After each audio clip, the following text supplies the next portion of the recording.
ஒரு நாள் ஒரு பாம்பு ஊர்ந்து போயிட்டு இருக்கும்போது அங்க இருக்கிற ரம்பத்துல லேசா உரசிட்டு போனதுனால அது அந்த பாம்போட உடம்ப கிழிச்சிடுது.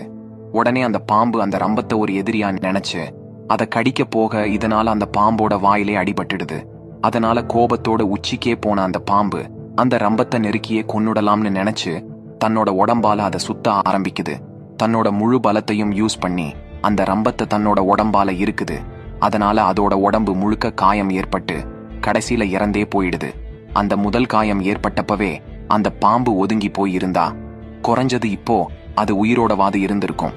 இந்த கதையோட மாரல் என்னன்னா, நமக்கு சின்னதா ஒரு தப்பு செஞ்சவங்க மேல கட்டுப்படுத்த முடியாத அளவுக்கு கோவப்படும் போது பாதிப்பு அவங்கள விட நமக்கு தான் அதிகமா இருக்கும்.